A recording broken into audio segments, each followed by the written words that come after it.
All right. Hello, everyone. Welcome to another episode of the Because Football Podcast. This is your host, Coach Andrew. Our guest today is Dan Visser. Dan is the sporting director of the Pittsburgh Riverhounds of the USL Championship. Dan and I have known each other for a while. I think I was in probably 8th grade when I did the Messiah College soccer camp back in the day, and Dan was my camp counselor for the week. So we've kept in touch for that time, and it's been amazing to see his journey as a coach, and now moving into more of a sporting director role with a professional club here in the United States. So, Dan, first, welcome to the podcast.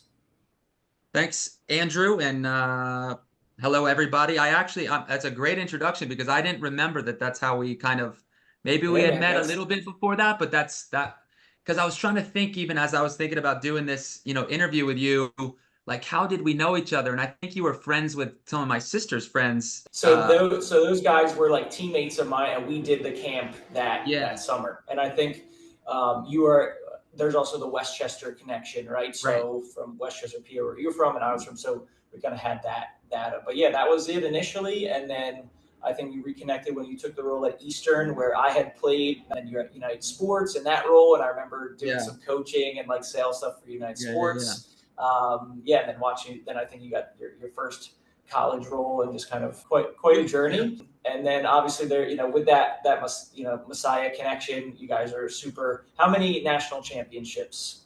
How many rings? How many fingers? I was part of three. My first 3 seasons. Yeah. Anyone maybe from outside of the U.S. or even in the U.S. who's not aware, when you talk about college or university soccer in the United States, Messiah, both on the men's and women's side, you got to argue is probably the most successful by the numbers, and certainly just in terms of reputation and status, just perennially involved. And you were in kind of a sweet spot where it seemed like every year for 10, 12 years, it was, if you guys didn't go back to back, you were going to win that next year, and multiple guys left with multiple rings. So then maybe something in the water over there in Grantham, PA. What is it that kind of like you think is the foundation of that type of success that you guys were a part of? I think that a lot of things when it comes to teams or organizations or anything like that is leadership. And so I think so much of that credit goes to Dave Brandt, who really, he didn't start that program. I think the program was very good under Leighton Shoemaker prior to him. And then when he came in, though, it took it from a good program to really a great program. And exactly identifying what that was. I think it's standards probably first and foremost. And I think it's vision, and it's just kind of believing what's possible. And so that's a lot of what I would attribute it to. I mean, I felt it from like even just a week at camp when I was a kid. I could kind of feel something going on, and then just knowing people involved with the program. Like, I think the interesting thing too, when you talk about that type of success and what makes it impressive, is you look at professional sports. It's difficult to compare because for professional sports, you can build more consistency. You have money and salary involved. So we look at like a Man City right now, who's won 2 or 3 Premier League titles in a row, where you look at Bayern Munich and PSG, like teams that are really dominating. Well, there's a lot more factors that go into that. Whereas for college soccer in the U.S., you know that your team is going to be constantly changing. You only get guys for 4, maybe a 5th year. If they redshirt, you don't have as much of the financial aspect, even in Division III, without the ability to offer athletic scholarships. So I think that makes it more impressive, the amount of turnover, but still being able to stay consistent.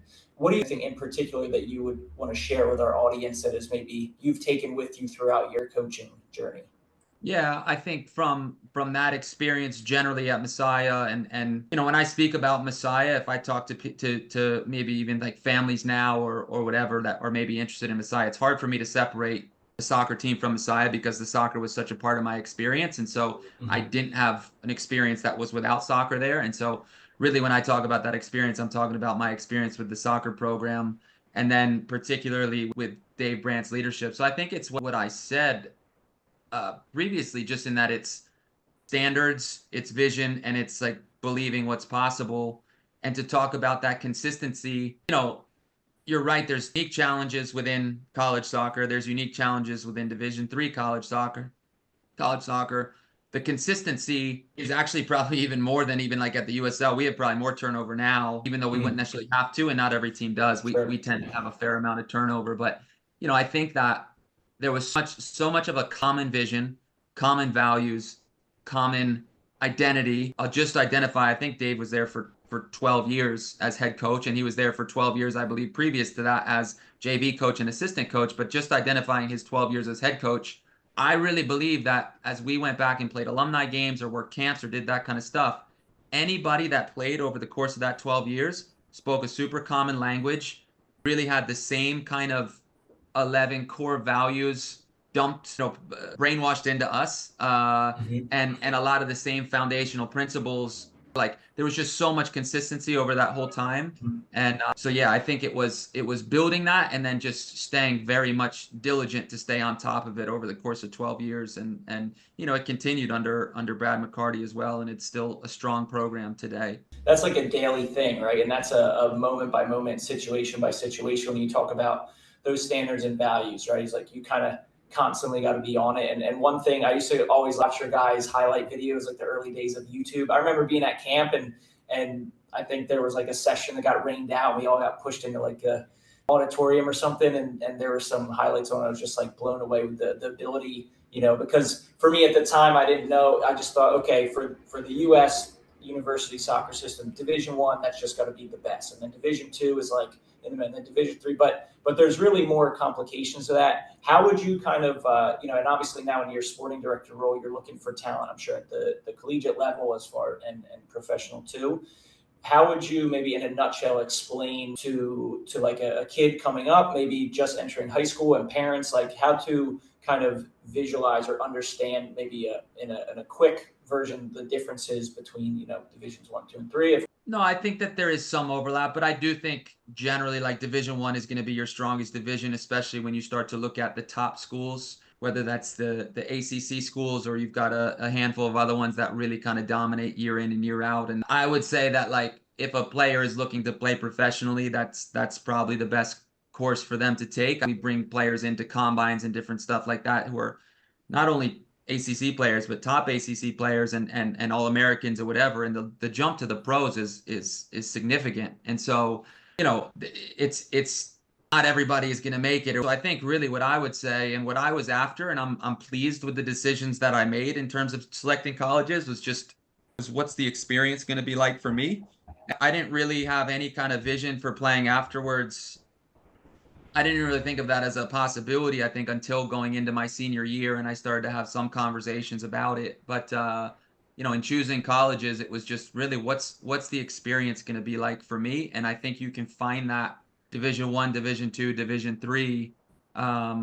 If you want kind of the top level, then yeah, I think probably Division I is as expected. Like Division I is the best level. I think then Division II, I think, can be messy in terms of exactly where you classify it, but there's some pretty ridiculous Division II talent because there's so many foreign players. They have less rules in some situations. And so you'll end up with teams like a Franklin Pierce that has 28-year-old, former pros from Spain, and like they're playing up against the 18-year-olds and 19 and 20-year-olds, and it's just a different game. And so that's where Division II is interesting, and NAI has a lot of that same kind of, has even less rules, I would say, and so you get some really phenomenal players out of NAI. And then Division III doesn't have the athletic money, but on the men's side, there's less athletic money going around, particular to the American player, and so you end up with some pretty good talent at Division III then as well. And you mentioned like for Division I at ACC, like that's the top 12, 14, however many schools. I lose track of all the conference realignments now, but there's like 180, 200, 206. There's like a ridiculous number of programs in Division I, right? So there still is a difference, and like you guys at Messiah would probably be able to hold your own with a significant portion of them like at that time. So yeah, I think for everybody listening and trying to make decisions, there's a lot of research that goes into it. So after your playing days, you kind of move eventually into coaching at a couple different schools, like Eastern Nazarene, and you were assistant at Eastern as well, and the Naval Academy. And then you found yourself moving up to the professional ranks with the Riverhounds of USL Championship. You said playing is a difference, but how is the jump in terms of coaching different, of going from the college level to then pro, and what was that experience like for you? Definitely a jump in terms of the playing for the players. I think that in terms of like the coaching, it's very different in a lot of ways. it's a 10-month season. You're going to lose more games than you did at the college. If you were a top college team, I mean, over the course of my 4 years in college, I think we lost 7 games, and like, you're just going to lose more games at the professional level. So how do you kind of deal with that? I think during a college season, you can kind of give up life for 3 months, and then you've got the rest of your 9 months to kind of live. I think at the pro level, it's finding ways to kind of have a little more balance in season, because otherwise if you're talking 10 months, and really then it's a 2-month sprint in the off season to try to get ready for the next one. So I think for me on a personal level, like there became more balance outside of the game than in, like, I think if I was in a college season, it'd be 3 months out of the year, you're in it. And now it's like, Yeah. okay, I've got other stuff going on as well, and that's okay. And it's less of a sprint in the season, because your typical week is going to be a game on a Saturday and then not another game until another Saturday. And you'll go through some busier stretches with midweek games and Open Cup stuff and some different things. But by and large, a lot of your weeks a lot of our weeks were game on Saturday, off Sunday. If you're away, that's a travel day. But then it's Monday, pretty light session. Tuesday's a work day. Tuesday's a big session. Wednesday was a day off, which as we got going into the season, I often didn't even come into the building on a Wednesday. I cut some video at home, but that was kind of a nice day for me to rebalance myself. And then Thursday and Friday, training, game Saturday, and then it would repeat. So that was my cycle as an assistant coach for the first 7.5 years that I was here. Sound like a big, like you said, the off the field was kind of a change to manage, but that affects the on field, or like the performance within the club, right? Because if you're feeling scattered and pulled apart, it's difficult, on a personal level to come in and kind of offer your best. Or how would you describe like the level and the context of USL Championship, which is a designated like Division II status within the United States? What would you say is something that makes USL Championship unique within the country and within world football? I think within our country, I think the levels pretty well define themselves in terms of the best. Like MLS is definitely the best league in the United States. There's no doubt about that. I do think, you see it every year in Open Cups with USL teams knocking off MLS teams, so they can compete. I do think a really big differentiator between MLS and USL are the DPs. So the guys that are making, there's MLS roster rules where they get 3 designated players that are able to be paid kind of outside of the salary cap. And so that's that I think I'm not an MLS historian, but a lot of that dates back to like David Beckham, and they created a lot of rules. The LA Galaxy created a lot of rules to allow him to come in. They've had to break rules to let Messi come in and different things like that. So, when we played Columbus Crew last year, so we knocked off New England Revolution at Gillette Stadium, which was a lot of fun. And then we had a home game against Columbus Crew and beat them. And then we went to Cincinnati at their place and lost in overtime, I think. I don't know. We played them a couple times. So anyway, but playing against the Crew at home, I think, is a good indicator of the difference between the leagues, because they didn't bring Darlington Nagbe, they didn't bring Zella Ryan, like some of their DPs. There's a third one as well. They didn't bring any of those guys.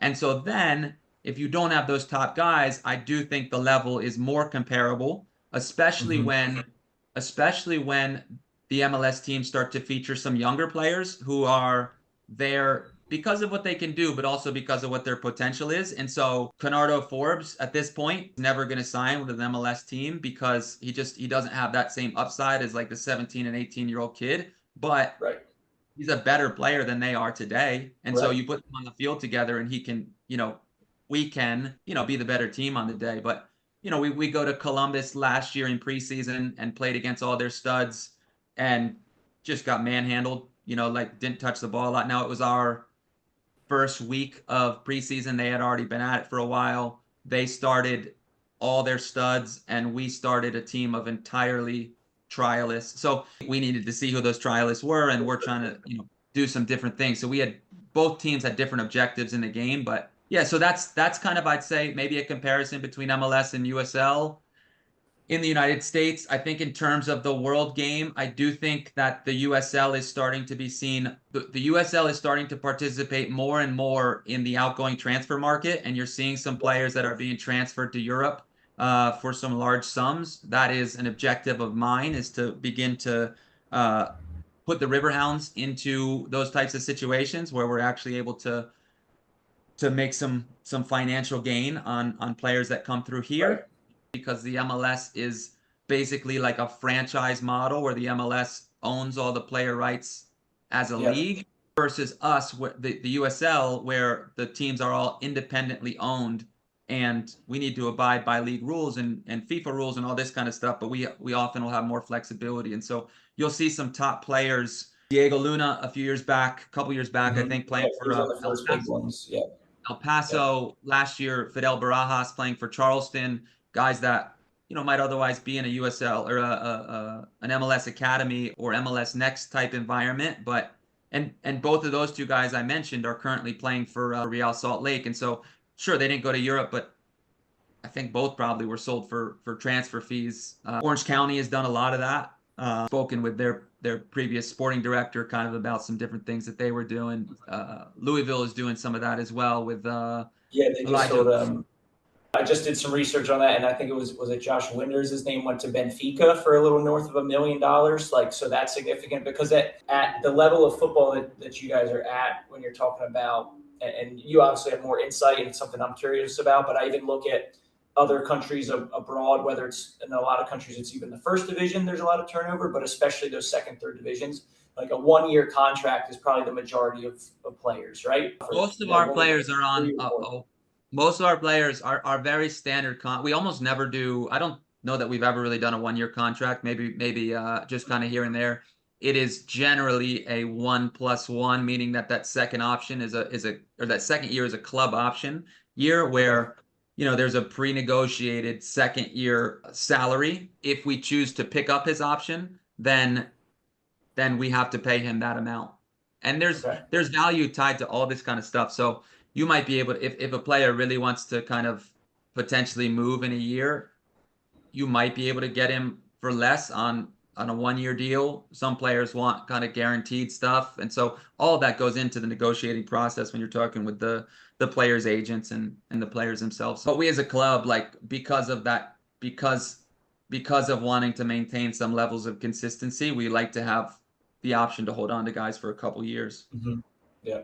And so whether it's that aspect of contracts or, like you said, with Diego Luna, with Barajas, and some of the guys in the last couple of years for USL, in a lot of world football, even getting a transfer fee is kind of unique. We see it as like the norm because we see it in the top leagues and it grabs the headlines of the Man Cities and now Newcastle and things throwing money around. But for a lot of those second tier, third tier leagues, in a lot of cases, there's just not that extra cash to go around. So just the fact that players are making the jump to MLS, that are making the jump to Europe, and they're valuable enough that clubs are saying, hey, we need this guy now. Like, we think he can make an impact, I think is a great sign of how the league is growing.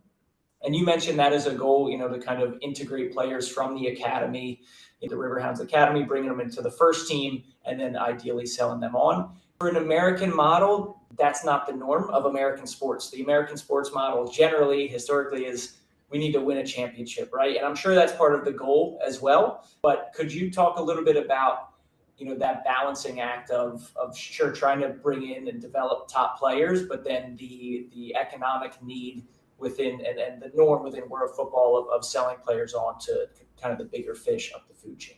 Yeah, it's definitely a point of conversation kind of within our club right now because the goal is to win a championship. Like that is very much goal number one. And then I think we're trying to figure out where everything else falls in line behind that. And that probably becomes a conversation with ownership directly with like, are we willing to sacrifice some of that goal, for the sake of getting young players in and whatever it may be.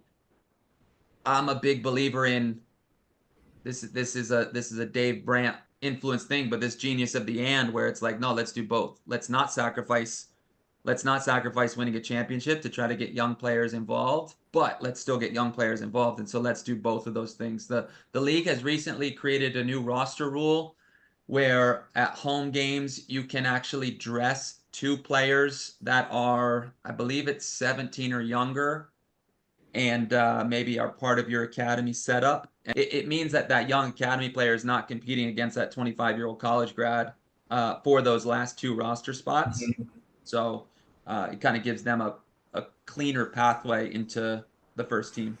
We're not using it at the moment. We're exploring that. We've got some players that we've started to have some conversations with, but yeah, there's a lot that we need to do to get better in those areas, and it's a lot of conversations, and it's a lot about alignment from the top to the bottom and making sure that everybody's on the same page. You stepped into the sporting director role just a few months ago, after being assistant coach for 7-8 seasons with the Riverhounds. What would you say day-to-day type of process, or maybe a weekly, or what are some of your big ticket items that you're constantly involved in your role? I would say that I'm probably not the best person to look at with like what it means to be a sporting director. I've largely been involved with the academy for the first 4 months. We've existed as a club without this role, so it's a new role, and I think that just getting more involved in the academy was a focus off the jump for a number of reasons, and one of those reasons being that that's the area that I was maybe most efficient in, and my office is in amongst the academy staff. The pro staff is right downstairs, and I still spend time with them and certainly talk through things with them, but a lot of it has been academy driven over the last bit, and a lot of my goals has been just to kind of help to connect all the different areas of our organization and be a connector between them. I've got really good experience to be able to connect the academy to the first team, because now I'm kind of sitting in the academy world, but I come from spending so much time with the first team, but I've got a lot of experience and context with the way that the first team operates, and I think every club is going to operate a little bit differently, and every coach is going to operate a little bit differently, and so I know Bob very well, our head coach very well, and so I can kind of navigate some of those things. We just launched like a mentorship program where we attached a pro player to an academy age group, where they are responsible for just keeping connected with that coach, and sending some messages to the team through them, for showing up at a practice or two over the course of a month, showing up to a home game, when the games are in Pittsburgh. And I think that, like anything, we've got about 24 guys on the team. Different players are going to treat it differently, but I think they'll all do a good job with it. Some will do more than others, but yeah, that's the goal of just investing in those kids, for one. I think it's also trying to add some humanity to the pros, because I think that there's this idea that the pros are superhuman, right? That they're not real people that were once 8, 9, 10, 14, 17 years old, and they all were, right? Yeah, other stuff as well, appearances at our training stuff, getting some more players into our first team training sessions. We're gonna this year get some females, some of our girl players into our first team training sessions, which I think will be cool. For some of the younger players, it's apprenticeships where they're not actually in training, but you're picking a couple guys from each team that get to be around the team. They get to help out with some equipment. We put them to work, but then they get to jump into the rondo ahead of time, and Kenny tries to meg them, and everybody has a good time. So, there's a lot of stuff that we're trying to do to just like get those two groups integrated more. And so the idea sounds like, with your background and the values you guys are trying to do, of share those standards from the youngest guys to the pros, and then obviously over time in that process, hopefully you'll have players coming up from the academy and then making their imprint, and they really are embodying the values of the club. I love that. I love that initiative, and I'm sure it's a great opportunity to build a lot of relationships and connect. For anybody listening and watching who might be interested in doing this in the future, like, what do you need to be a successful sporting director? We'll see if I'm a successful sporting director, but but I think the skills that I've had to draw on, and whether I have them or not, or need to work on, like some of the things that have really jumped out at me is like, it's a ton of people. It's a ton of people related skills and management and leadership. And I think as assistant coach, sure, you've got the players, but also like I was really working with Bob directly, and then it's not that I didn't have oversight of the players or wasn't working with them, but he was the primary manager of those people, right? And so it was a lot of his feel and his experience, and sometimes it's hard conversations, leaving guys out of, you can only dress 18, you can only start 11,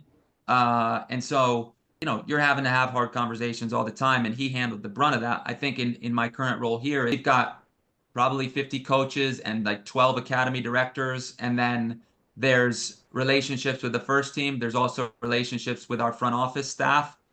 I probably spend more time than anybody between Highmark Stadium, which is where our front office staff is, and Allegheny Health Montour, which is where our training facility is. I could probably do some of those conversations via Zoom, via Microsoft Teams meetings, but there's just a lot of value, I think, to just be in there in person, be connected with those people.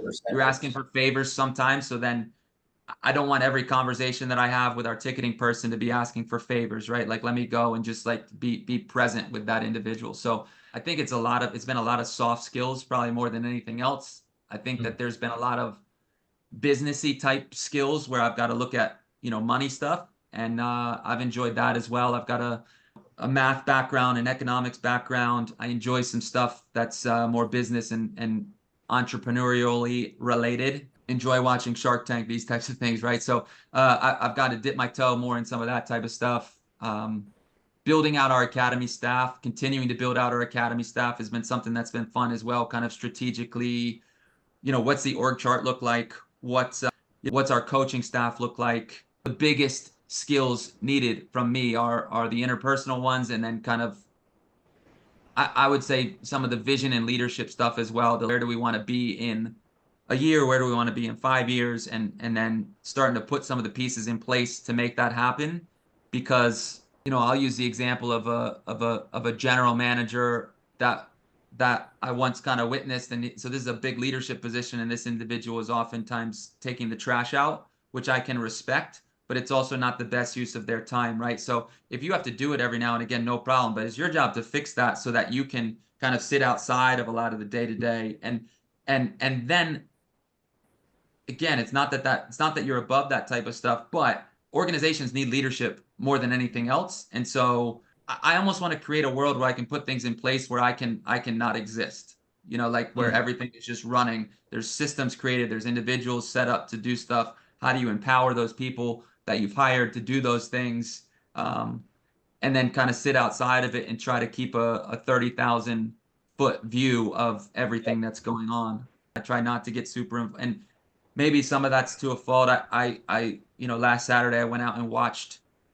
our ECNL boys teams because I'm like, I need to know what's going on there too. I need to know who these guys actually are. I probably need to spend more time watching them in training, watching them in games. But, so far I've kind of tried to insulate myself a little bit from getting into the weeds of the absolute day-to-day of running the academy, because it will just never end. We've got, a couple thousand kids that we're working with on a weekly basis. So, yeah. Yeah, and that goes into like empowering and trusting the people that you are leading to do their thing, right? Like that's within their role, is to recognize and develop the talent, and then to kind of bring that to you. And I think it's an interesting point you make with the leader taking out the trash, because on the one hand, it does show humility of like, hey, I'm a part of this. I have to sacrifice. I have to serve. But it's interesting the distinction you make of, so yeah, it's good to kind of show that you have that willingness and that kind of spirit. But if you're doing it consistently, it's actually like a failure of leadership, because you're needed to be more removed and like you're saying, kind of on top of the various systems, processes, dealing with people, and there's more valuable activities, more valuable things that will give you more leverage and kind of creating the change that you want to see within the club. Yeah, I think you summarized that well. Yep. And so we didn't hear a lot of like, the X's and O's or the tactical piece. Like, of course, like you have to have kind of that football background that you did develop as a coach for decades, but a lot of like the soft skills, the individual things. If I'm sitting here like, okay, great, I just heard that, Dan, thanks. How do I get better at that? How do I learn that? How do I improve that? Is that just an innate thing, or do you think there are certain challenges, certain experiences you can seek out to develop that in yourself? I think I've grown the most throughout my life just by doing, and the only way to not fail at something is just to do nothing. And so I think to just jump in and do is the best learning that you can, to come at it with humility, knowing that you don't understand all of what's maybe going on, but you just do and you try. I think it's what, we as coaches encourage our players, like, don't worry about failing, like go try and you will get better. And I think it's the same in any kind of arena. And it's why I like my kids playing sports. I've got, we talked kind of previously, but I've got a 9-year-old, a 7-year-old, and a 5-year-old. And like, I think that's the biggest takeaway that my 9-year-old in particular can take away from sports is the ability to try and fail, and that's okay, because I think he has a problem with that. Mm-hmm.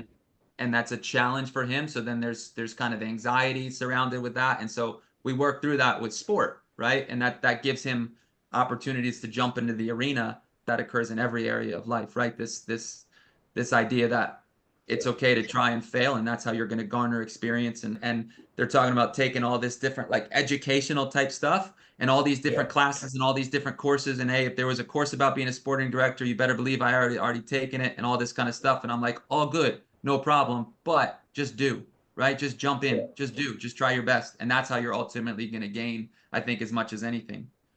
Yeah. No, 100%. Yeah. And it's kind of that courage, that willingness just to jump in. I think you make a great point with sports being a fantastic teacher of those type of things. And then we can transfer to life. And you got a position now where you are a soccer dad, your kids are playing, and yet you've also been involved at a super high level of the game. How do you try to prepare the mindset of players, and probably just as importantly, the parents, right? Because the parents are supporting and shepherding and guiding their kids through what can be really challenging. How would you kind of like speak to that player and that parent who has aspiration of either playing professional or going on to college, and what kind of advice would you give them, or do you give to them with your work within the academy with Pittsburgh? I would say, just like totally honestly, I probably have less interaction directly with the parents of our academy, rightly or wrongly. I don't. I have more interaction with the parents of our academy at the 2014 age group, just because my son played for that age group, and so like I talked to some of those parents, but I don't have a lot of direct contact with them. I've got a lot of direct contact with my kids' friends' parents, and a lot of that sports right now is kind of more rec level, more local travel level. Um, and some of that is out of a desire to maintain perspective kind of within my own family, that like, why are we playing sports? And I think, one, we're playing sports because they're fun and my kids enjoy them. And so that is an end in and of itself, in my opinion. I think a lot of the learning that I already expressed with dealing with failure and anxiety and that type of stuff, Kobe, my 9-year-old, pitched 2 nights ago. We didn't touch a baseball really all winter. He pitched a little bit in the fall and really struggled, like just couldn't throw strikes, this kind of stuff. And like, to just see him out on the mound, like he's going through it, and like everybody's looking at you, and the coach is kind of, it's a scrimmage, and the coach is standing behind him calling balls and strikes, and kind of looks at me like, do you want him to keep going? Do you want to pull him? And I'm like, it's up to you. He kept going, and at some point we're like, hey, last batter, like we don't want too many pitches in the opening game. So that's kind of an out to kind of get him out of there. And you're also trying to just get through a first scrimmage, and it's their first year of kid pitch, which is always a disaster, because they go from coach pitch to kid pitch, and strikes are few and far between for a lot of kids and this kind of stuff. But I think it's remembering, my advice to parents is remembering why we're doing it and trying to maintain some of that perspective. I don't think playing pro is a bad aspiration. I don't think college Mm-hmm. scholarships is a bad aspiration, but I think it's just trying to keep it all in perspective. I formed a relationship with Mark Pulisic, because he used to be on staff here, and he and I had a little podcast that we did for 20 episodes or so. And so we'd get some of these types of questions, and Christian is a phenom, obviously, and I think he's a phenom not only in terms of his athletic ability, but in terms of his mentality, and probably his mentality growing up, where he really drove the process significantly.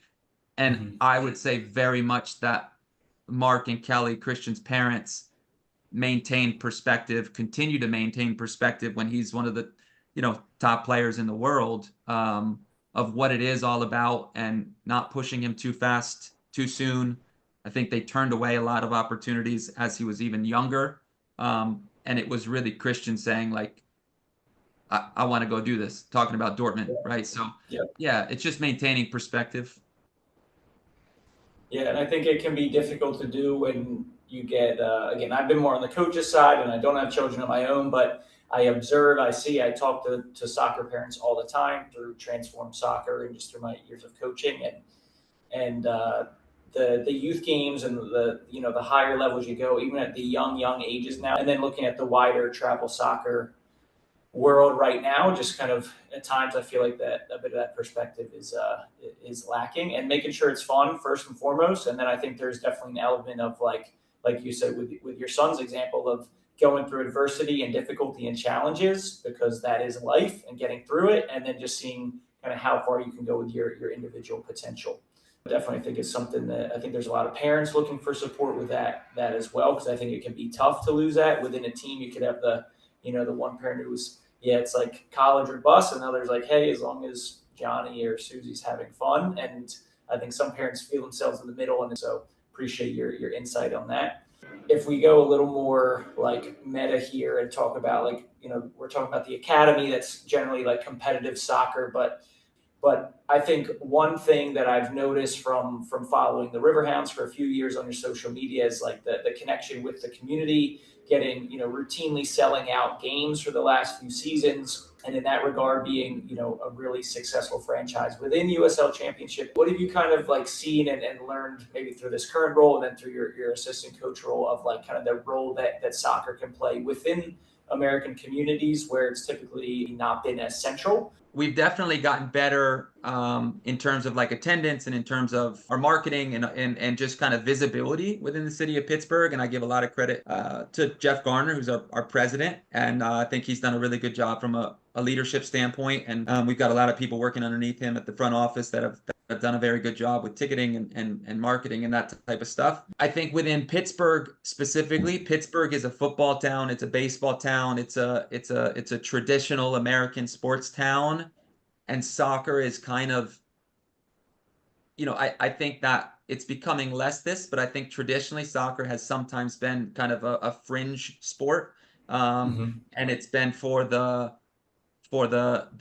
outcasts in a certain sense, right? It's for the foreigners, and it's for whatever. It's just kind of it's out there, right? So, but I think that's even just as I am kind of living in my own town and community and talking with the people, like there's a lot more talk about the Riverhounds. And now I don't know if it's because they're getting to know me, so they're tracking it a little bit, but soccer is definitely a sport that I think can bring people together. I think the USL in particular, and being not the Steelers, being not the Pirates or the Penguins, we have an approachability that maybe those teams can't provide or afford. After every game, any fan is allowed on the field afterwards, and there's a 20-minute autograph session. So every player, so it's like a post-game huddle. The team goes and shakes the Steel Army's hands, which is our supporters section, kind of just acknowledges them. And then they come back through, they go to the far end of the field, and one of the assistants has a box of markers, and he hands every player a Sharpie. And then all the players, all the kids, and I mean, it's kids running out, right? All the fans run out on the field, and for 20 minutes, there's a clock set, and it's super approachable. And I just don't think you get that. That's difficult to do if you're packing out Acrisure Stadium, or you're packing out PNC Park, or where the Steelers and Pirates play. But for our stadium with 5,000 people, you'll get a couple thousand people on the field afterwards, and I think it's a really cool environment. And there's kids running around, there's people talking, there's people that will then get to know the players because they talk to them after every game. I think soccer possesses that ability. I think sport possesses that ability, but I think we in particular possess a unique ability to bring people together because of our accessibility. That's cool. I didn't know that, and that's like sounds very unique. So that's like a standard, like this is an every game thing. This isn't just like, last game of the season or opening day. This is like every match, fans can come on the field, and there's going to be that time to connect with players. Yep. Even after losing a close nail biter on a bad PK call against local rivals. Like, I'm just thinking of as a player. That's when it's hard. Yeah, that's when it's hard. And you're right, because it can be that, and so that could be the team dynamic, but it can also be the player that was subbed and didn't want to be subbed, and so then that's him being in the locker room afterwards, or it's raining. So all this happened. The team lost. Player got subbed. Coach just got all over the player maybe. And maybe the player doesn't really agree with the coach's assessment. So now he's upset. It's raining outside. And now he's in the locker room afterwards. And I'm going in the locker room and be like, hey, man, this is your job. Like, you've got to go out. This is a part of it. You've got to smile. We can all be upset in 20 minutes. But right now, like, This might be the only opportunity that this fan has to meet you. Yeah, we've got a job to do. So that's where there's some element of like, it is professional sports. They are being paid, and part of what they're paid to do is to be entertainers, and part of that entertainment factor is being accessible. Part of what we as a club have defined their job is to be accessible to them afterwards. So yeah, they have to do it no matter the circumstance. I mean, I can even think of a lot of like Sunday league games where I'm pissed off afterwards and it doesn't mean anything and I don't want to talk to anybody, let alone like when there's actual stakes involved. That example is a great microcosm of what I think teams like in the USL Championship can do. That at that level where you guys can make that community impact, where of course 5,000 is not going to compare to like Heinz Field, some of the other bigger stadiums. However, you're not getting that same like size reach, but you're able to go so much deeper with that connection between the club and fans. And I think that that's something that like I love to see, and I think is such an opportunity for soccer in the United States, and clubs in every community in England and parts of the football league, or here in Argentina, where every club is literally like a social club where you are members of the club, right? So it's like, it's not like the franchise model in the US. One of my hopes is that can continue to grow, and like you guys are doing in Pittsburgh, is continue to grow and make that impact. I just posted a reel about this on our Transform Soccer page of like going to the River Plate reserve team the other day, and there's these little kids getting their shirts signed by all the guys, and who knows if any of these players go on to actually make it. But I can even think of times in the past of just getting those autographs and getting those times with players, and the smiles it brought me and the joy it gave to me. And I think that's such an opportunity to continue to make an impact in communities, through the game. So that's really awesome that you guys share that. We've touched on a lot of topics here. I'd love to follow up again at some point in another year or so, and once you're into the role and at another stage, and kind of see how it has shifted for you, Dan, and appreciate your time and openness here. The way that we end each podcast episode, if you could complete the sentence, because football, ... It's an interesting question. Yep, get that reaction a lot. Yeah, I was gonna say, do people just come on with an answer, or do they have to think? That's on the spot. It's always on the spot. Yeah. I think I'm super blessed, just generally feel very fortunate at a lot of things in my life. And I think largely because football, I have the life that I have. And I think a lot of that speaks to the impact that Messiah program had on me. One of the number one things that I'm grateful for in my life is just like my parents and like my upbringing. And I think that my parents just set me up for a lot of success in terms of, if I was going to mess stuff up, that was going to be on me type of thing. But I think then going to college, I think it was a really big kind of experience. And I think it is for a lot of people, but in terms of just like growing up and really seeing what's possible and raising my own standards for leadership and that kind of stuff. So I would say because football, I have the life that I have. Awesome, man. Yeah, I can resonate. That's a big piece of what we like to jump into here with the podcast, with the YouTube channel. It's like how the game has kind of shaped and impacted our lives because of this round ball that we have crazy passion for. So we appreciate, Dan, everything you shared. We'll include your contact information in the description. Appreciate you being on, and wish you success in your role here of building a strong, productive academy with the Riverhounds to eventually lead to that USL Championship trophy. Cool. Thanks, Andrew, and thanks everybody for tuning in.